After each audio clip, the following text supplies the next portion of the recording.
I read the text message 3 times before letting my phone go dark. Across the parking lot, limousines rolled in one after another, their headlights briefly cutting through the November dusk. A string quartet played somewhere inside the music, drifting out whenever the doors opened. Warm light spilled from the ballroom windows onto the manicured gardens below. 200 guests were inside, celebrating my brother Marcus and his new bride. Every aunt, every uncle, every cousin I had grown up with. Our parents were probably smiling for photos, telling anyone who would listen how proud they were of their son. I was not inside. I had not been invited. The message had come from Marcus himself, sent an hour before the ceremony. Just a reminder, little sister. If you swing by later, wait for the scraps. We'll save you a plate. A laughing emoji followed like a soft cushion placed over something sharp. As if we both understood my role in this family and he was simply naming it out loud. I didn't reply. Another car pulled up to the valet stand. A woman in a silver dress stepped out laughing at something her husband whispered to her. They linked arms and disappeared through the entrance, swallowed by warmth and light, while I stood alone in the cold. There's a particular feeling that comes with being excluded long enough. At first it stings, then it confuses you. Eventually it becomes familiar, like an old injury that never healed properly. You stop expecting fairness. You stop being surprised. You learn to stand slightly to the side of things, ready to move if you're in the way. This wasn't the first family gathering I'd been left out of. I thought about my 30th birthday, how my mother called 2 days late because she'd been busy helping Marcus move into a new apartment. I thought about my college graduation, how my father checked his watch throughout the ceremony and left early to catch one of Marcus's games. I thought about holidays where I brought side dishes but never sat at the main table. Family photos where I stood near the edge, half out of frame, like someone forgot I was there when they pressed the shutter. Part of me wanted to be angry and part of me was. But mostly I felt worn down by the waiting, by the hoping, by all the excuses I'd made for people who never felt the need to make any for me. Inside the ballroom, the music swelled. I could picture Marcus at the center of it all, confident, charming, effortlessly admired. The golden child who could do no wrong. Our parents glowing with pride. His new in-laws commented on how seamless everything felt, how polished the evening was, how impressive the whole event appeared. No one was asking where I was. And if they did, I knew exactly how my mother would answer. Oh, you know how she is. Keeps to herself. She's doing fine. I had spent my whole life being fine, learning not to need much, not to ask questions, and to step aside whenever Marcus needed the room. What none of them ever asked, what no one seemed curious about, was what I did with all those years of stepping aside. I looked up at the building across from me, the limestone facade, the tall windows, the quiet precision of a place that ran smoothly because every detail mattered. I knew that building well, better than most people inside it. I knew it in a way you only do when you've spent years paying attention before guests ever noticed them. That knowledge settled in my chest, heavy and quiet. Behind me, applause broke out. Laughter followed. Probably the first dance. I imagined Marcus spinning his bride while everyone clapped glasses, raised cameras flashing. I didn't turn around. Later that night at home, I poured a glass of wine and sat alone in my living room. The silence felt different from the cold outside. Less sharp, more honest. I scrolled past photos online, cake cutting, champagne toasts, smiling faces. My absence went unremarked. I finished my wine and set the glass down. For years, I had been the one who filled in gaps no one noticed, the one who smoothed things over, the one who made it work quietly, reliably, without needing credit or thanks. Somewhere along the way, that quiet support had turned into expectation into entitlement. Tonight made that clear. I wasn't fueled by anger, and I didn't feel the need to plead for answers. What settled over me instead was something quieter, heavier, final. That night, the decision didn't arrive in a burst of emotion. It came calmly, deliberately, like a mechanism locking into place after being strained for years. There would be no more explanations, no more quietly absorbing the cost of other people's choices, no more fixing things only noticed once they failed. I had been the invisible solution for so long that they'd forgotten what life looked like without me. They were about to remember. The day after the wedding passed without sound. 14 hours of it. By the time my phone finally lit up, I was lying in the dark staring at the ceiling. The message was from my mother. Short, neutral, carefully phrased. "Are you doing okay over there?" I didn't answer right away. I let it sit glowing softly in my hand. It wasn't a concern.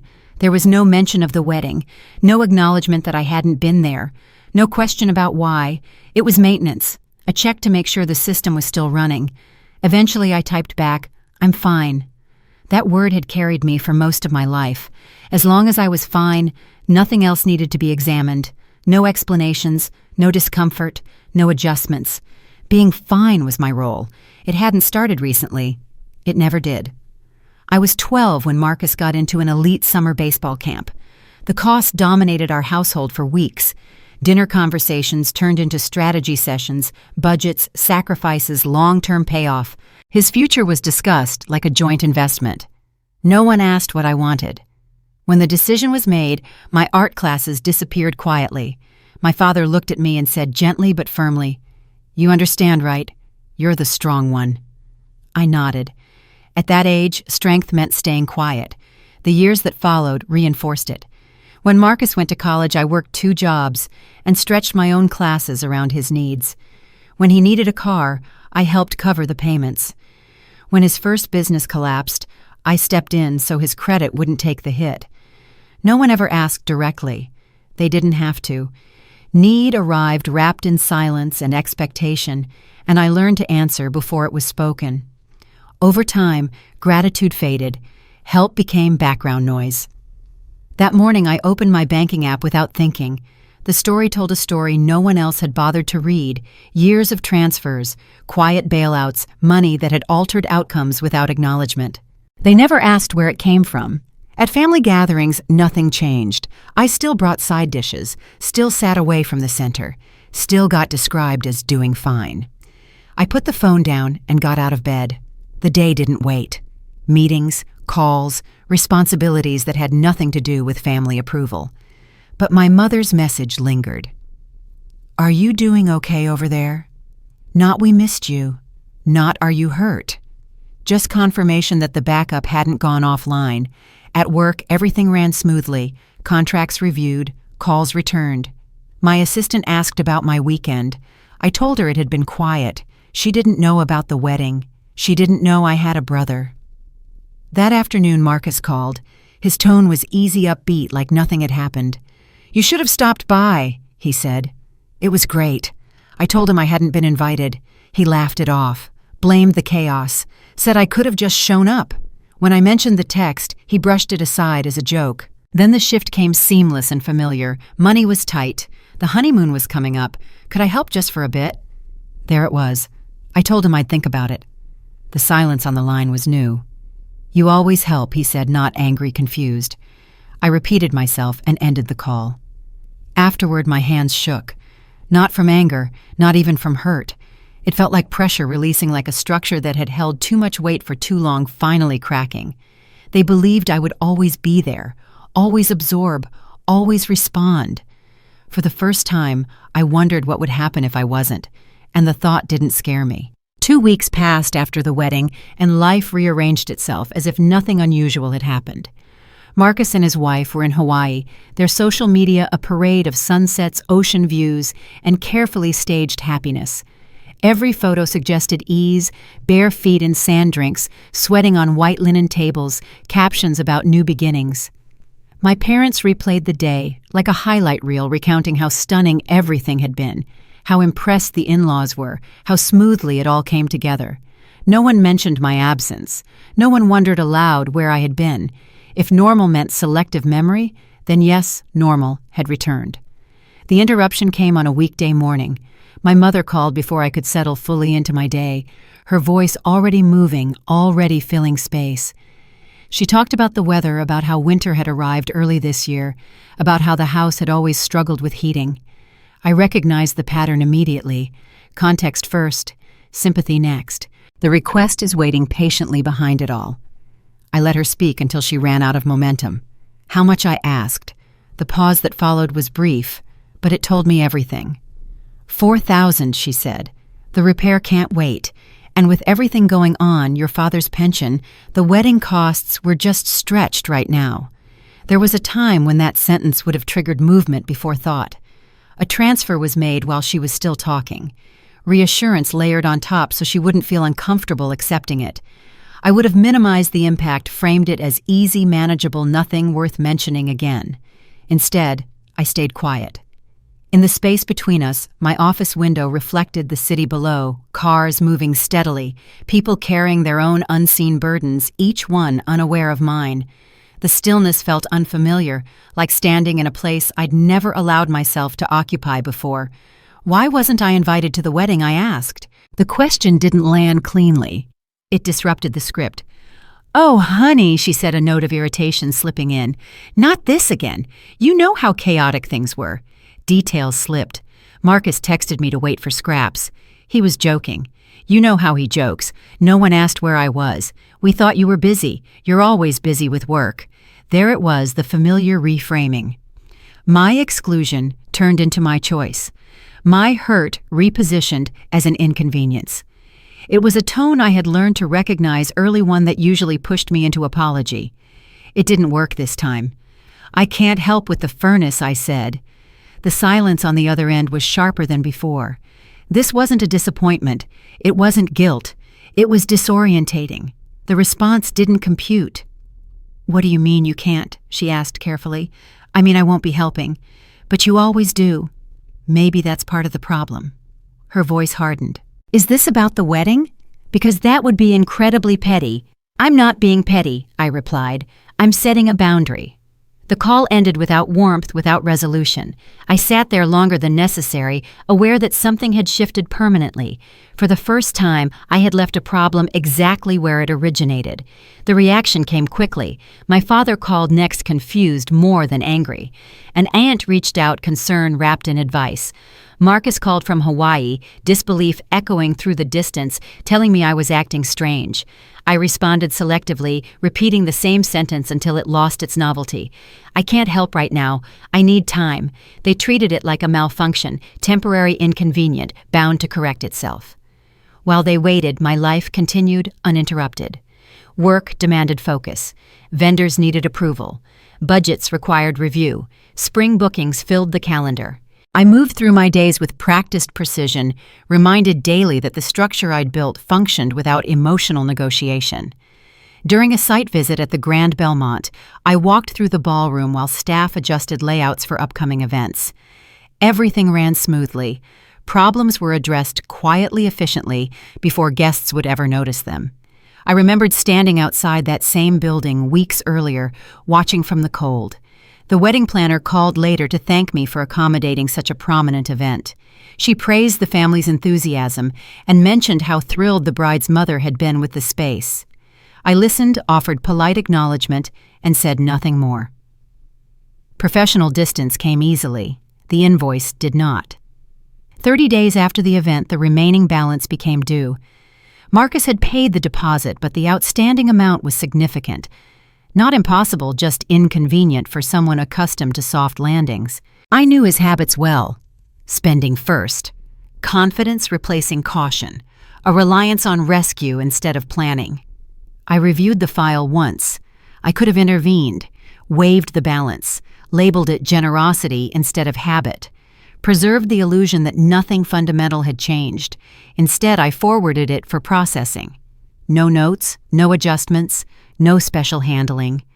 The system did what it was designed to do, generated the invoice, scheduled delivery, marked the account overdue. The envelope would reach his house within 3 days. At that point, my family still believed I was pausing, not stopping, that I was upset, not resolved. That discomfort would eventually trigger correction. They were waiting for intervention. What they didn't understand was that this wasn't a delay, it was a decision.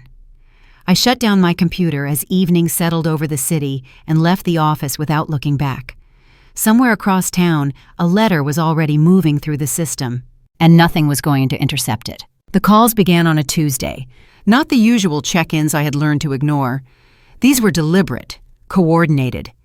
My phone lit up every hour with names I recognized too well.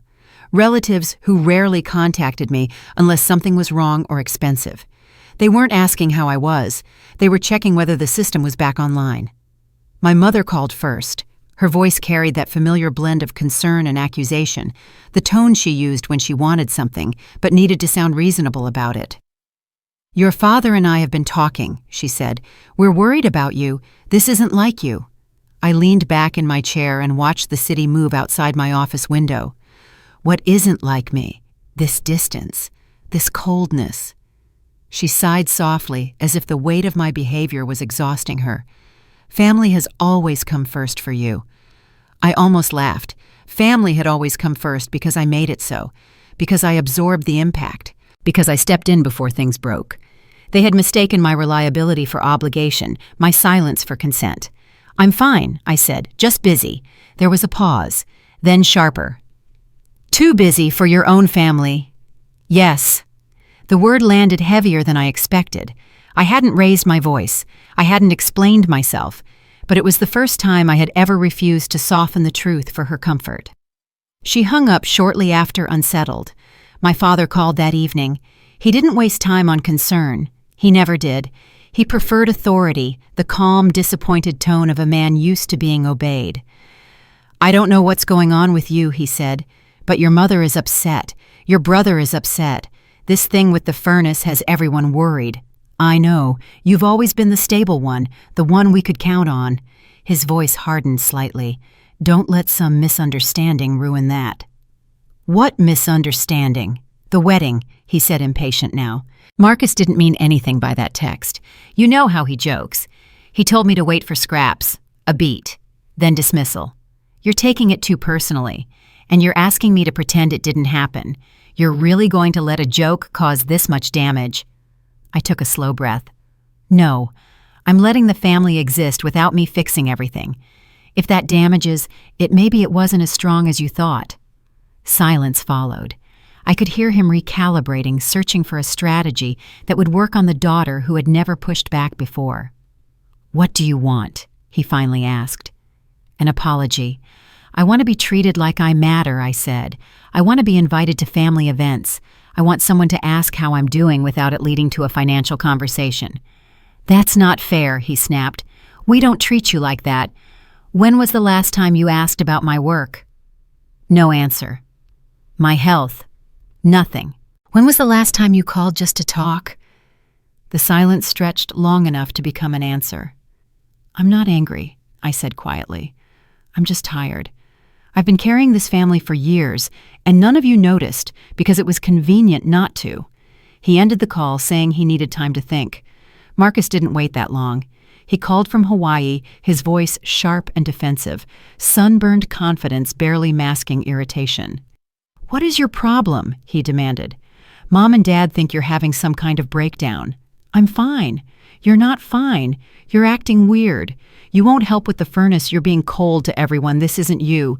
Maybe you don't know me as well as you think." He scoffed. "I know you're my sister. I know we've always had each other's backs." "Have we?" I asked. "When have you had mine?" There it was. The hesitation. The scramble. "I was always there for you," he said finally. "Name one time." Silence. Then irritation. "This is ridiculous. I'm not going to defend myself. I don't know what got into you, but you need to stop this. The family needs you." "No," I said calmly. "The family needs my money.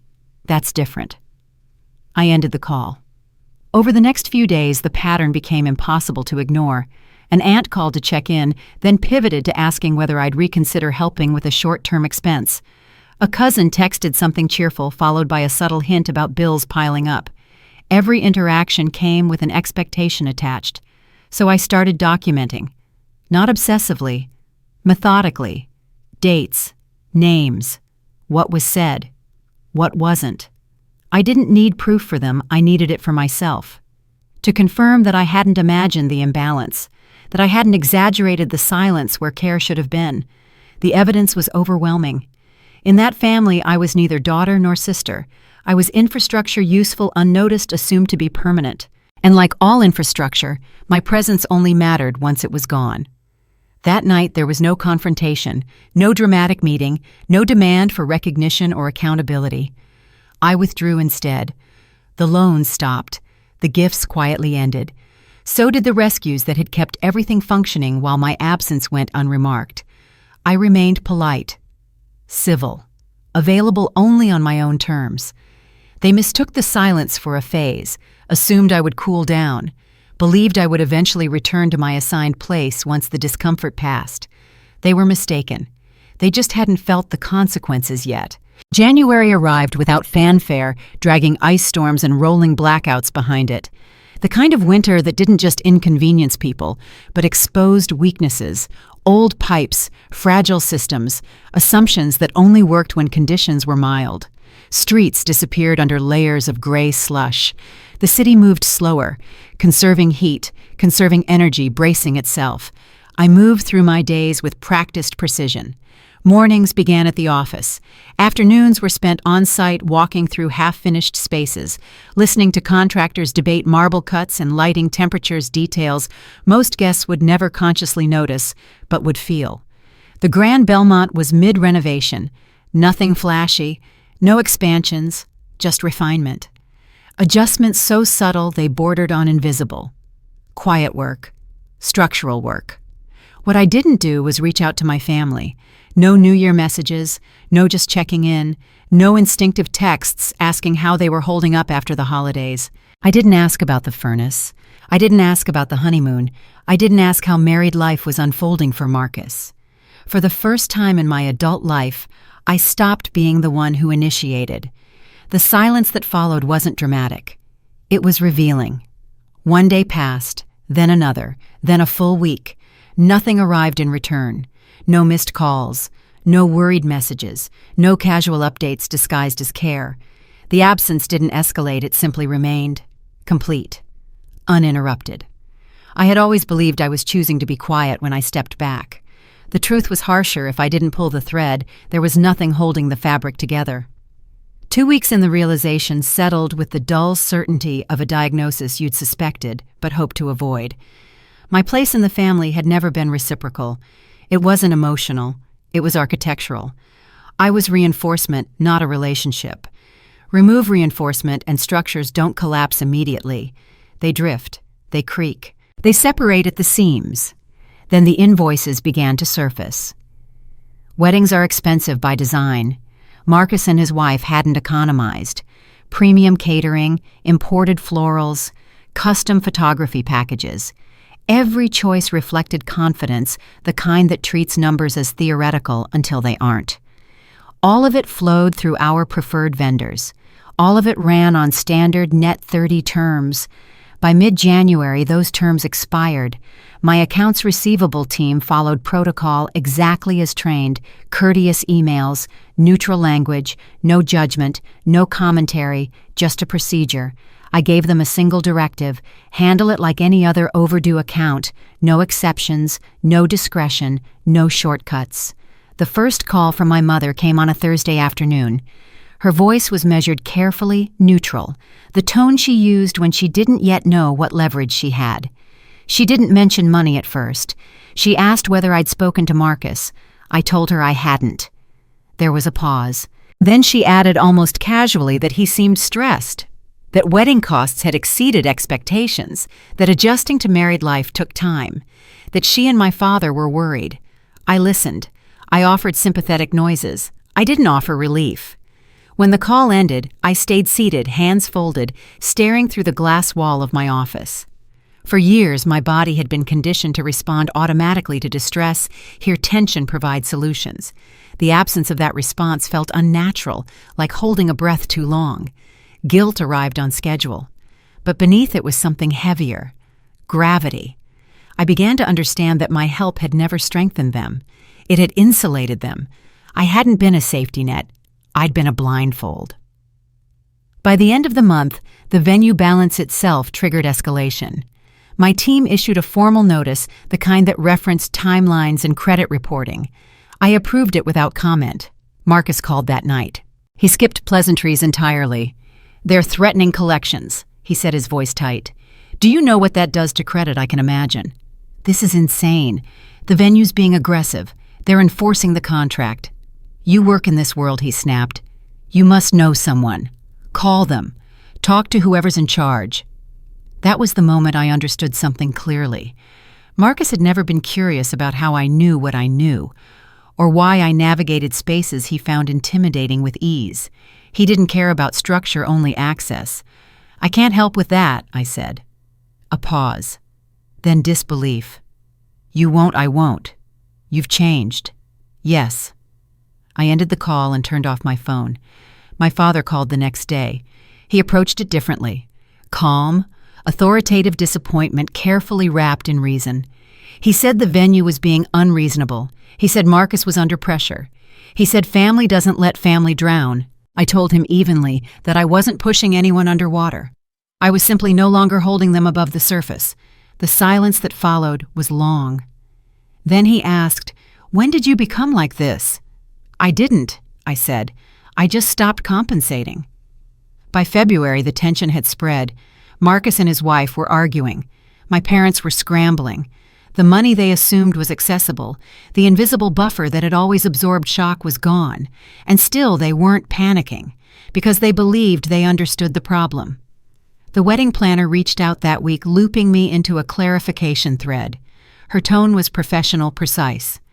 "The owner is very particular about compliance," she wrote. "Once notices are issued, there's no discretionary override." My mother latched onto the phrase immediately. The owner. That explained everything.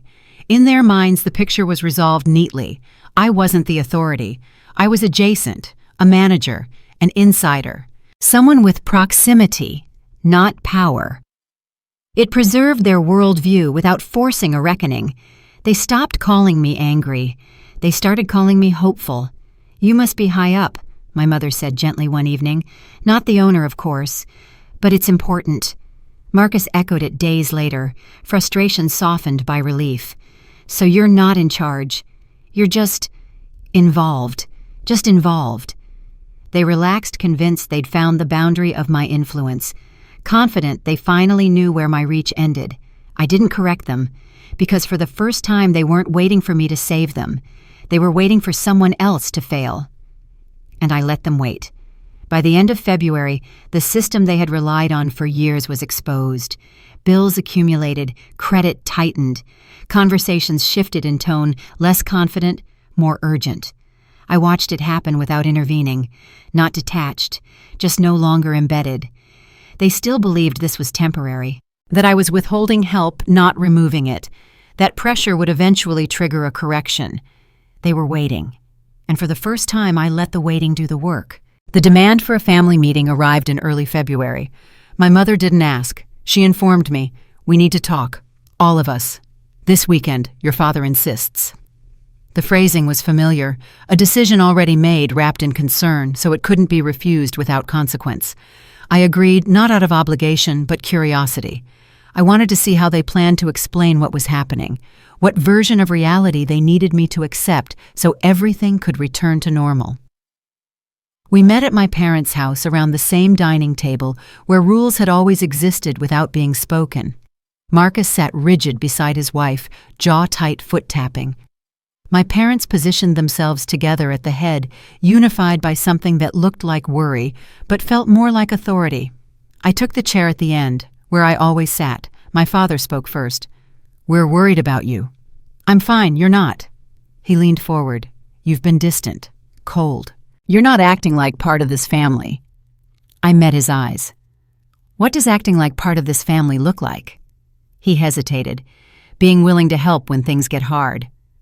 "I've been helping for 15 years, I said evenly. No one seemed concerned then. My mother stepped in quickly, voice gentler but edged with impatience. "Honey, we've always appreciated you. We just don't understand what's going on." "Is this about the wedding?" "It's about everything," I replied. "The wedding just made it visible. Visible that I only exist here when I'm useful, when I'm fixing something, paying for something, making things easier for everyone else." Marcus scoffed. "That's not true. We love you." I turned to him slowly.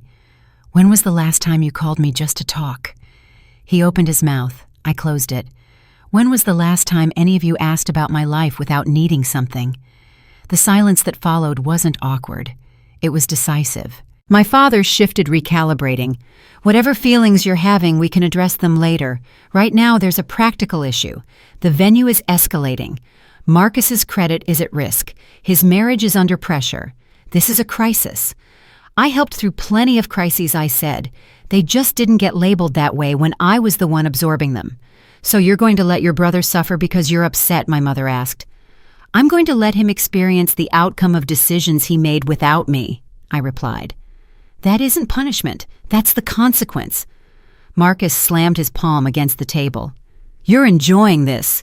You've always been jealous of me. Now you finally have leverage and you're using it. I didn't raise my voice. I was never jealous of you. Then why won't you help? Because the help already happened. For years. You just stopped noticing. His wife looked between us, confusion flickering across her face. What help? I met her gaze. Ask him how the numbers worked when they didn't add up. Marcus stared down at the table. The room shifted not dramatically, but perceptibly. My mother's eyes filled with tears. My father looked suddenly tired, as if something he'd been leaning on had quietly moved. You should have told us, my mother whispered. Would it have mattered? I asked. If anyone had wanted to know, they would have asked. No one answered. I stood smoothing my coat. I'm not angry. I'm just done pretending everything is fine while I disappear. You can handle the wedding bills. You can handle everything else too. I didn't wait for permission. Outside, the cold air felt sharp and clarifying. Behind me, voices rose, overlapping explanations. Frustration. Denial. For the first time, I didn't stay to manage it. By the time I reached home, I understood what they didn't. Nothing had been taken from them. I had simply stopped holding the system together, and it was already starting to wobble. And they still believed they understood where my limits were. March arrived without mercy. The storms came first, sheets of rain that rattled windows, whined, that howled through the streets, cold, that lingered longer than it should have. The city felt tight, compressed, as if everything was being squeezed inward. People stayed home, tempers shortened, bills piled up quietly the way they always do when winter refuses to let go. I stayed busy. Work gave me structure when everything else went silent. Contracts crossed my desk.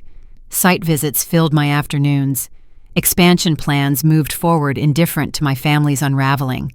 My calendar stayed full, my days orderly. There was comfort in that, knowing something in my life still responded predictably when I showed up. At home, the quiet was different. Not peaceful, not resolved. It was the kind of silence that stretches too long, the kind that feels less like calm and more like pressure, building behind a closed door. No calls, no texts, no attempts at small talk disguised as concern, just absence. They were waiting, I knew that much. Waiting for me to blink. Waiting for the moment I would step back in and restore balance. Waiting for the system they depended on to restart itself. Bits of information reached me anyway. An aunt mentioned Marcus had been stressed. A cousin hinted that the wedding bills hadn't been settled. Someone else let slip that collections had been mentioned quietly at first, then more urgently. Marcus's credit score had taken a hit. His in-laws, once dazzled by the spectacle of the wedding, were starting to ask uncomfortable questions about finances they'd assumed were solid. My parents were struggling too. The furnace repair had gone on a credit card. Other expenses were stacking up, the mundane ones they'd never worried about before. Groceries, insurance, car maintenance, things that used to disappear quietly because someone else had always absorbed the shock. That someone was gone. I listened when I heard these things. I nodded when people talked around the truth. I felt the old instinct flare. You could fix this. You could end this spiral with one call. And then I did nothing. Letting go was not passive. It was active restraint. Every part of me had been trained to intervene at the first sign of trouble. I was conditioned to read distress like a language to translate discomfort into action. Silence had always been my cue to step in, not step back. Now I stayed still. I learned how loud absence could be. The guilt came in waves. Not dramatic, not overwhelming, but persistent. A low hum beneath everything else. I questioned myself in quiet moments. Is this cruelty? Is this punishment? Is this really necessary? But every time doubt surfaced, something else answered it. Memory. Years of smoothing things over. Years of being the backup plan no one acknowledged. Years of solving problems before they were even labeled as problems. I hadn't created their dependence, but I had sustained it. Stopping didn't make me cruel, it made me honest. By the end of March, the situation had become impossible to ignore. Marcus and his wife were arguing openly about money, not whispers anymore. Full conversations that ended abruptly when other people entered the room. The shine of newlywed optimism was wearing thin, replaced by the stress of numbers that didn't add up. My parents tried to help him. They couldn't. For the first time, they were confronting a reality they'd never examined closely. Their finances only worked because I had been quietly reinforcing them. Without that reinforcement, everything felt fragile. They still believed I would return, that this was temporary. Early April brought the request I'd been expecting. Marcus asked to meet. No anger this time, no entitlement, just a short message asking if we could talk somewhere neutral. I agreed, more curious than cautious. I wanted to see who he was without the safety net beneath him. We met at a small cafe downtown. It was quiet, the kind of place where conversations stay low and private by default. Marcus looked different, older, not just tired, worn. The confidence he usually carried like armor was thinner, now cracked in places he hadn't bothered to repair. He didn't start with accusations. "They're saying the venue is being aggressive," he said after we sat down. His voice was careful, controlled, unreasonable. "They won't budge." I stirred my coffee once, watching the surface ripple.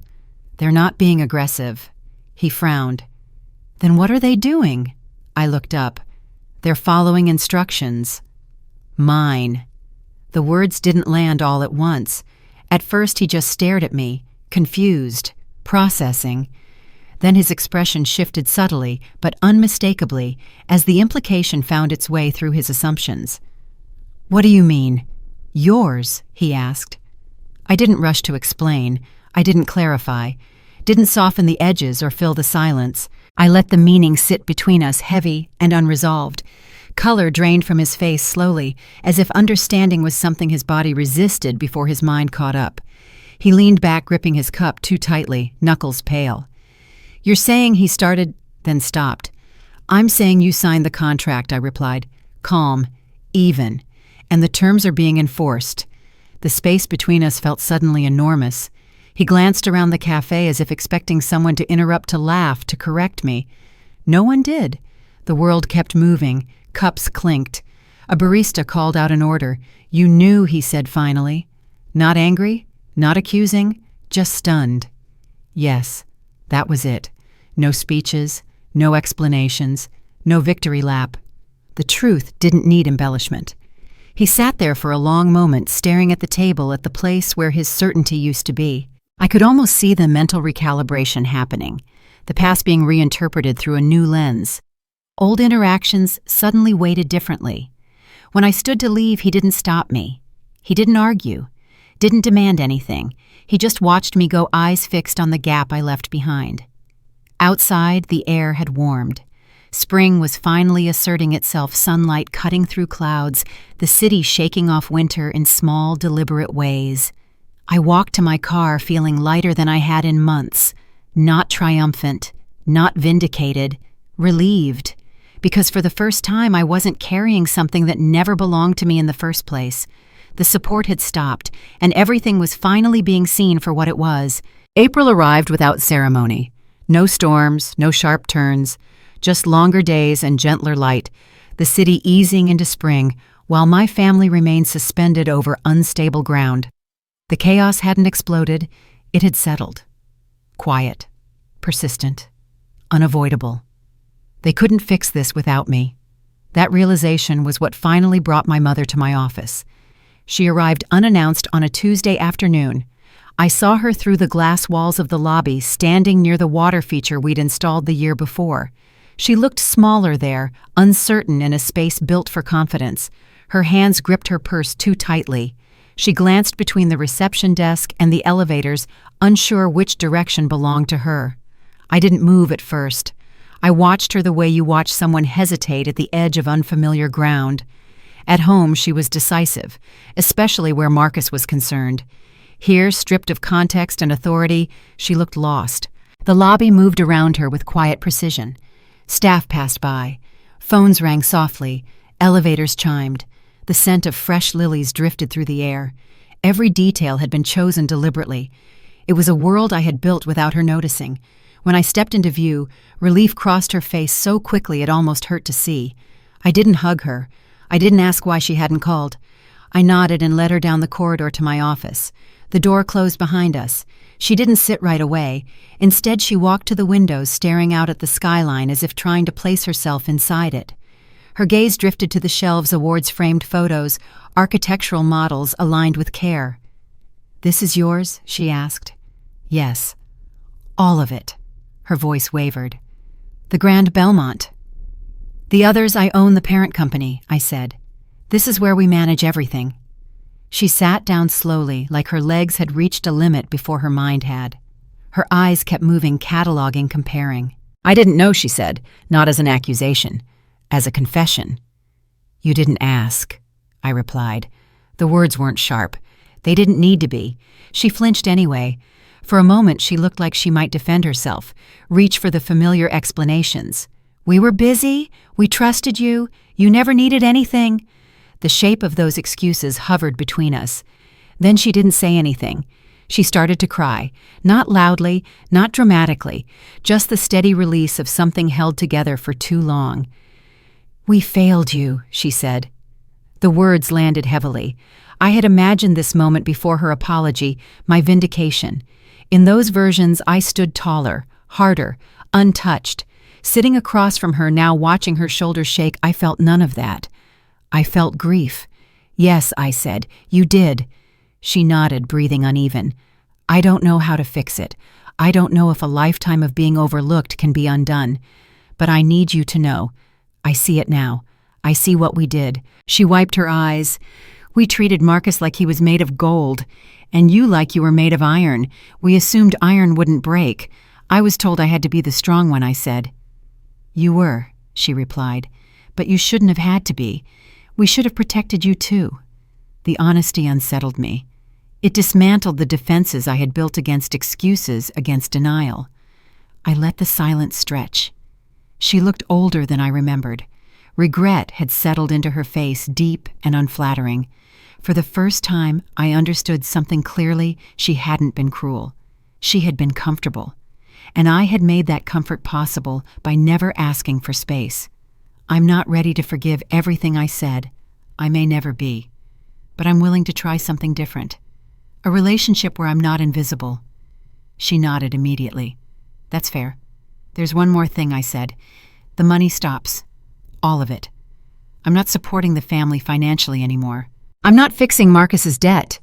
She didn't argue. She didn't plead. "I know," she said. "Marcus told me." I watched her carefully. This was the moment I used to step in, reassure, soften. "Does knowing change anything?" I asked. She thought for a long time. "It makes me proud," she said finally, "and ashamed." We talked for over an hour after that, about her health, about my work, about memories we had never said out loud. Nothing was repaired, nothing was erased, but it was real. When she stood to leave, she hugged me, really hugged me. Something tight and long-held loosened in my chest. That night driving home, I understood it clearly. This hadn't been a favor. It was a boundary. And for the first time, it held. The industry conference in May was supposed to be forgettable. It was the kind of event I had attended for years, regional, predictable, useful, mostly for maintaining relationships rather than creating new ones. Venue owners compared notes on staffing challenges. Event planners exchanged vendor recommendations. Everyone wore the same polite smiles and said the same careful things. I had always kept a low profile at these gatherings. I showed up, listened more than I spoke, and left early. Visibility had never been my goal. Stability was. This year, that strategy failed. A month before the conference, my operations director forwarded me an email from the organizing committee. I had been nominated for an award recognizing excellence in venue management, something about innovation, growth, and sustained quality across multiple properties. I declined. At least I tried to.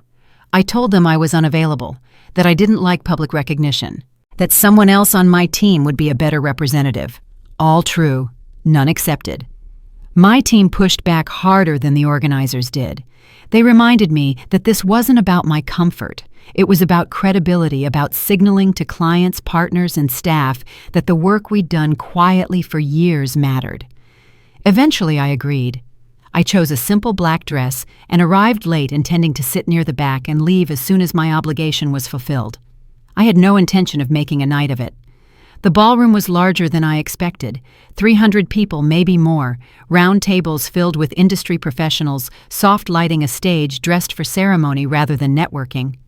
The MC gave a long speech about creating spaces where life milestones happened, about responsibility, about trust.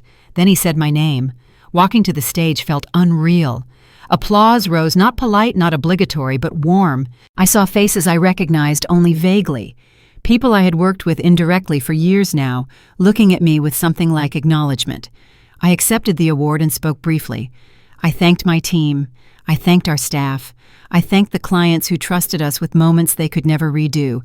I did not mention family. I did not mention sacrifice.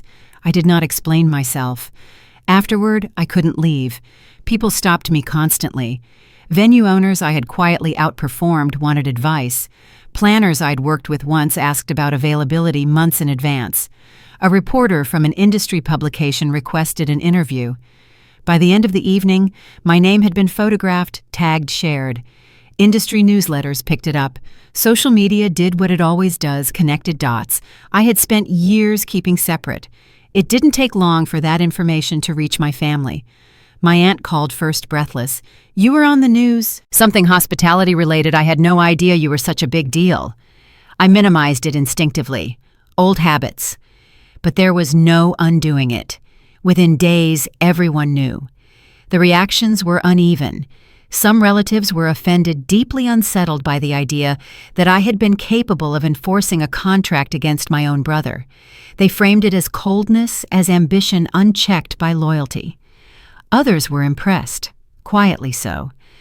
These were the ones who had always sensed the imbalance, but never challenged it. A few reached out privately to say they understood, that they had noticed how differently Marcus was treated, that they had wondered occasionally why I was always present, but never centered. Family gatherings shifted. I attended a couple cautiously. Conversations paused when I entered the rooms. People asked questions they had never bothered to ask before about my work, my travel, my plans. The attention was awkward, unpracticed, like a language learned too late. I remained polite, cordial, distant. This new visibility did not feel like victory. It felt like exposure. Marcus and I did not speak for most of the summer. Our only communication was transactional payment schedules, deadlines, confirmations. Nothing personal, nothing reflective. Then Jessica reached out. She asked to meet for coffee, her message careful and direct. When we sat down, she didn't waste time. "I owe you an apology," she said, "for the wedding, for not asking questions, for believing what I was told instead of wondering why something didn't feel right." "You didn't know," I replied. "I should have wanted to know," she said. "I'm learning things now, about Marcus, about how much of our life was curated." She looked tired, not dramatic, just worn down by the slow erosion of certainty. "I don't know what that means yet," she continued, "whether it changes anything. But I need you to hear that I see it now." I believed her. We talked for a while, not about money, not about blame, about disorientation, about realizing you married a story instead of a person. Before we left, she said something that stayed with me. "He talks about you differently now, like he's recalibrating." "Respect that arrives late isn't the same thing," I said. "No," she agreed. "But it's still a shift." That summer, my business continued to grow. New partnerships formed. Expansion plans solidified. Opportunities arrived without fanfare, without confrontation. The work spoke for itself. At the same time, my family was adjusting to a new reality, one where my presence was no longer assumed and my absence had weight. I didn't celebrate that. I simply noticed it. Power doesn't always announce itself. Sometimes it expands quietly, reshaping the room while you're still standing in the same place. And for the first time, the world was finally adjusting to me, not the other way around. What surprised me most was how little effort it required. For years, I had believed visibility demanded performance assertion, explanation, correction. Standing in that ballroom, watching people approach me with interest that had nothing to do with obligation, I realized how wrong I had been. Authority didn't need to announce itself. It simply needed to be recognized.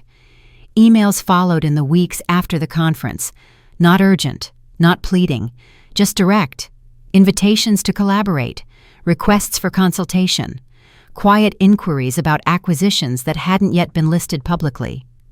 People spoke to me differently now, less tentative, more precise. They assumed competence instead of asking for proof. I answered selectively, not because I was withholding, but because I could. That distinction mattered. At work, the shift was subtle but unmistakable. Staff deferred without flinching. Decisions moved faster.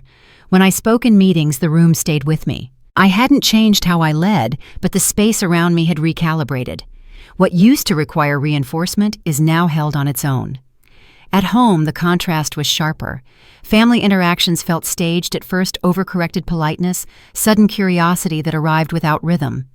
People asked questions they didn't yet know how to sustain. Compliments landed awkwardly, as if they were testing unfamiliar language. I didn't fill the gaps. I let silence do what it does best, reveal intent. Marcus stayed distant, not hostile, contained. Updates came through formal channels only. Payment confirmations, timeline adjustments, neutral language that avoided eye contact even on paper. It was easier for him to engage with the system than with the person who had designed it. I understood that. Jessica's call changed something, though. After we met, she texted once more, not to continue the conversation, but to thank me for not weaponizing clarity. I didn't reply right away. When I did, I kept it brief. Some understanding doesn't need elaboration to hold. Late one evening, weeks later, I stood in my apartment watching the city settle into night. Lights blinked on one by one, movement slowed, patterns emerged. For the first time, I wasn't managing proximity. I wasn't adjusting myself to remain palatable, useful, available. The world wasn't leaning on me, and I wasn't bracing for impact. Expansion, I realized, didn't always look like growth. Sometimes it looked like space, and I finally had enough of it to breathe. The envelope arrived on a Thursday. It came with the rest of the mail tucked between grocery flyers and a reminder from the electric company. There was no courier or signature to suggest it mattered. Just a clean white rectangle, heavier than it looked, stamped with a return address he recognized only vaguely. My company's name. Marcus didn't open it right away. It sat on the kitchen counter while he kicked off his shoes, loosened his tie, and poured a glass of water. He had trained himself not to react too quickly to anything financial. Panic, he believed, was for people who didn't know how to manage optics. When he finally slid a finger under the flap, the paper inside didn't fight him. The invoice was neatly formatted. There were no dramatics or explanations, only numbers arranged with ruthless clarity. Principal, late fees, interest, dates, terms. His eyes skimmed once, then stopped. The total landed like a physical blow. Not because it was unfamiliar, he had seen large numbers before, but because this one had nowhere to go. No sponsor, no fallback. No quiet transfer waiting in the background to make it disappear. A smaller card slipped free and landed on the counter. Plain stock, handwritten, 5 words. Thank you for your business. He sat down slowly, the way people do when they realize their legs won't support them. The house was quiet. Jessica wasn't home yet. The refrigerator hummed. Somewhere outside, a dog barked. Marcus read the invoice again, this time more carefully, as if a different interpretation might reveal itself if he stared long enough. It didn't. He grabbed his phone. The call went through on the second ring. "This is from you." His voice was tight, already fraying. "From my company," I said. "Yes." Silence crackled on the line, the sound of something internal collapsing. "You own the venue," he said slowly. "Not a question. Not yet." "I told you. You said something." "I thought you meant—" "I don't know what I thought." His breath hitched. "You own it." "Yes." The word landed cleanly. No emphasis, no apology. "This bill," he continued louder now, urgency bleeding through. "Is this real? As real as the contract you signed?" He swore under his breath. I heard movement papers shuffling, a chair scraping back. "I can't pay this," he said. "Not like this. That's between you and accounts receivable."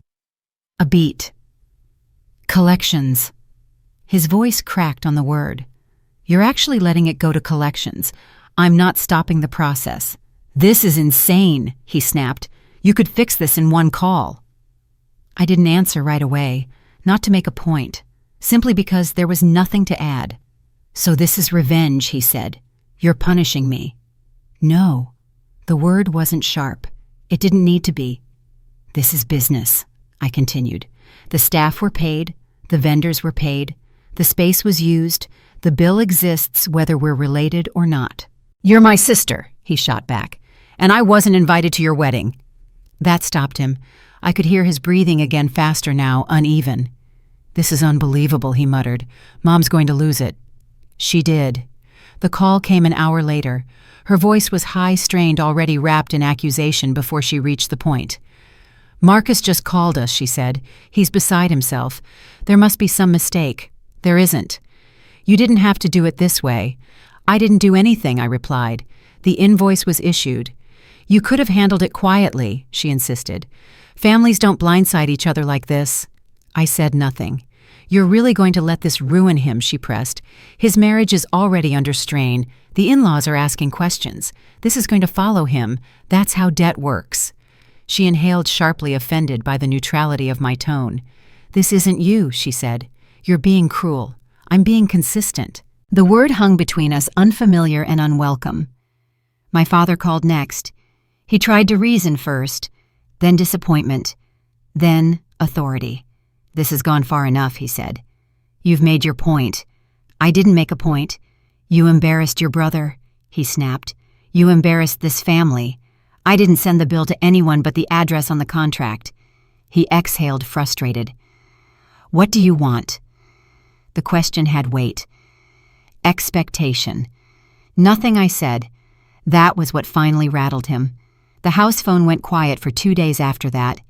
News filtered in through other channels. Jessica's parents were furious. Not loud, controlled. They asked for documentation, for timelines, for explanations Marcus couldn't provide. The version of his life he had sold them no longer matched the paperwork. A meeting happened without me. Another argument followed. My parents discussed taking out a loan. The bank declined. Their numbers didn't stretch the way they thought they did. They were seeing the shape of their finances clearly for the first time in years. At work, none of this registered. Spring bookings filled the calendar. The Grand Belmont hosted another wedding that weekend. Different couple, different music, same flawless execution. I walked the floor during teardown, checking details, approving next steps. The system worked. The invoice remained unpaid. Formal notices went out. Dates were logged.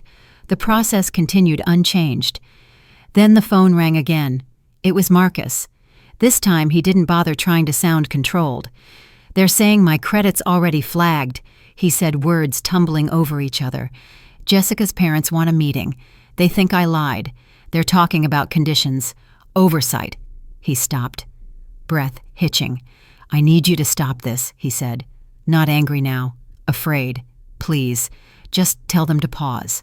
I leaned back in my chair and looked out at the city. Traffic moved the way it always did. People solved their own problems, unaware of mine. "I can't," I said. His voice rose, panic finally breaking through completely. "You don't understand. This is everything. This is my life." I let the silence stretch. Then calmly, evenly, I understand exactly what it is. He made a sound, then not a word. Something raw, uncontained. The call dropped a second later. Whether he hung up or his hand slipped, I didn't know. I didn't call back. The envelope had done its job, and the system was already in motion. The fallout didn't arrive in flames. There was no shouting match, no dramatic family rupture, no single moment where everything exploded. Instead, it cooled. Slowly, quietly, uncomfortably. By the time the family gathered for Sunday brunch at my aunt's house in July, the temperature had dropped just enough for everyone to feel it. Conversations were softer. Movements are more careful, smiles slower to form. Something fundamental had shifted, even if no one wanted to name it. For as long as I could remember, these gatherings followed an unspoken hierarchy. Marcus was the center of gravity. He took the head of the table by default, leaning back comfortably, narrating his life like a highlight reel. Careers, wins, complaints, plans. Everyone else orbited him, responding, laughing, nodding on cue. I had always existed on the perimeter, refilling coffee, passing napkins, listening more than speaking. My role was functional, not central, useful, not celebrated. That day, the pattern broke. The moment I stepped onto the patio, the conversation didn't just pause, it collapsed. Forks hovered midair, someone cleared their throat, a laugh died unfinished. My aunt stood up immediately. "Sarah," she said, her voice carrying a nervous brightness I'd never heard before. "You're here. Come sit. I saved you a chair in the shade." She didn't gesture toward the folding chair at the far end of the table, the one I usually occupied. Instead, she led me to a padded armchair positioned beside my father. Prime seating. I felt the shift ripple outward as I sat down. Marcus was already there. He didn't look up. His attention was fixed on a bowl of fruit in front of him, jaw clenched so tightly I could see the muscle jumping near his temple. Across from him, Jessica sat unnaturally still, her posture perfect, her eyes flicking between us like she was watching a match she hadn't agreed to attend. The meal unfolded in fragments, polite questions, over-careful laughter, long pauses that no one rushed to fill. My cousin's people, who usually treated me like background noise, unless they needed tech help or career advice, kept glancing in my direction, curiosity written openly across their faces. Finally, Sarah, my younger cousin, broke the tension. So she said cautiously, "The Grand Belmont." My friend tried to book it for her engagement party. "They said it's full through next year. You really manage all that." I met her eyes. "I own the parent company. We operate 12 properties across the state."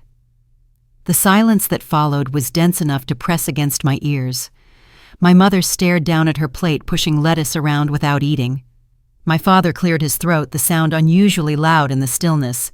"That's good work," he said, his voice rougher than usual. He didn't look at Marcus. "Hard work. You should have told us you were doing so well." I didn't hesitate. "I would have," I said evenly. If anyone had ever asked what I did when I wasn't bailing this family out, Marcus's fork clattered sharply against his plate.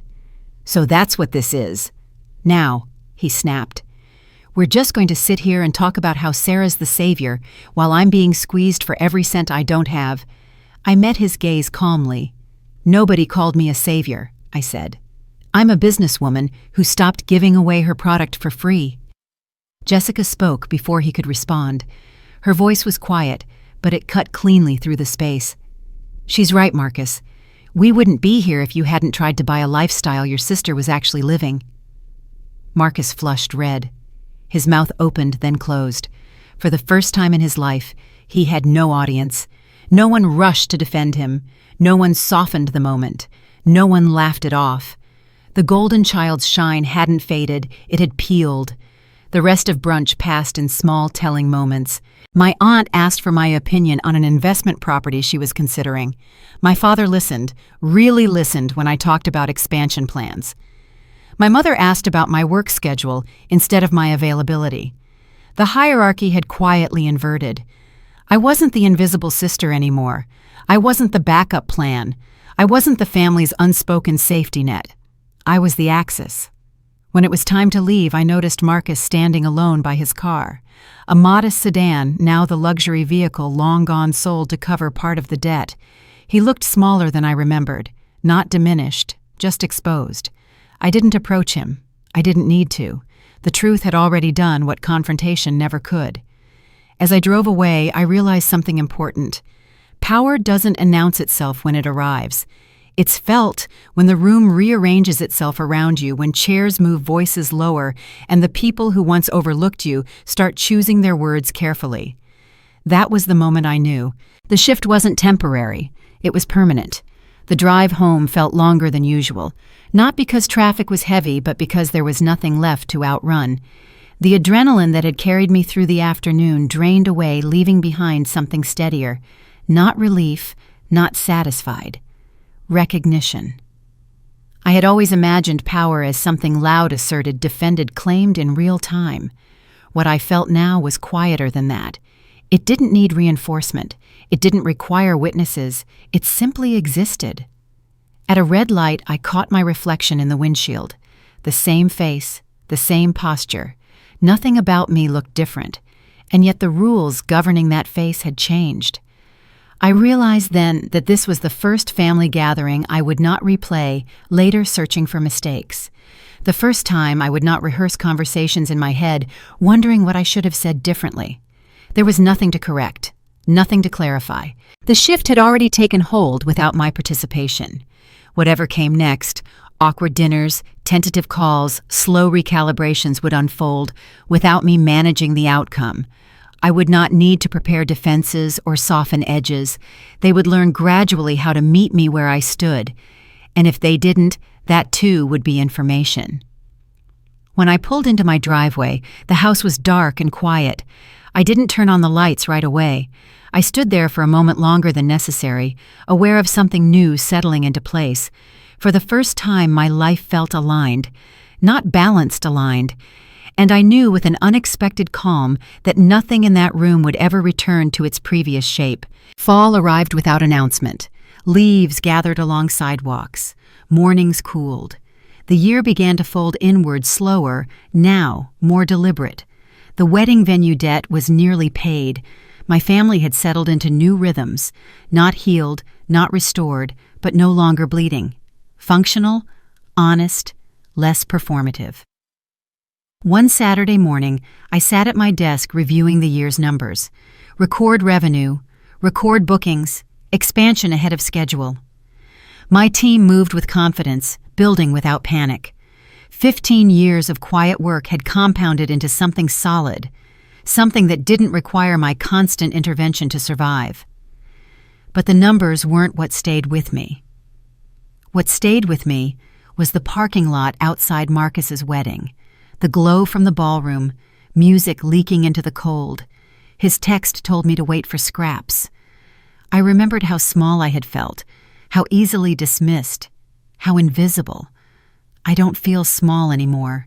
The distance between that parking lot and this office hadn't been crossed by success alone.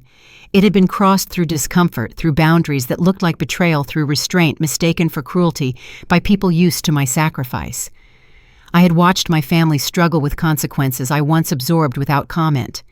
None of it had been easy. All of it had been necessary.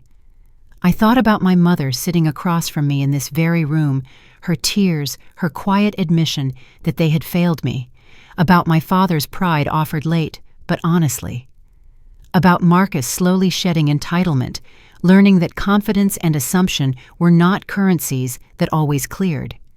The hardest truth was this: none of them were villains. They were ordinary people repeating patterns they had never questioned because I made it possible not to.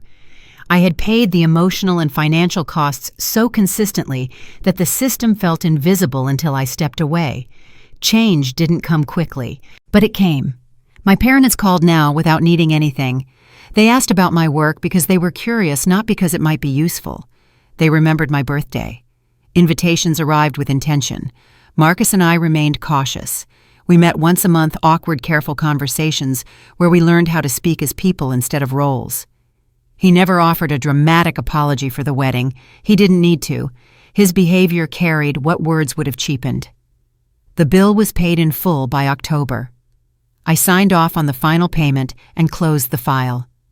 A chapter ended not with satisfaction, but with clarity. Thanksgiving came quietly. For the first time in years, I sat at the family table without tension tightening my chest, not because I had endured enough, but because I had stopped negotiating my worth. My mother asked about expansion plans. My father asked about travel. Jessica mentioned booking one of my venues for a friend. The conversation was unremarkable, and that was the point. After dinner, I stepped onto the porch alone. The night was sharp and still. Stars stretched overhead, indifferent and steady. I thought about the woman I had been a year earlier, The one who gave without asking, smoothed every conflict, mistook silence for peace. She wasn't gone. She had changed. The door opened behind me.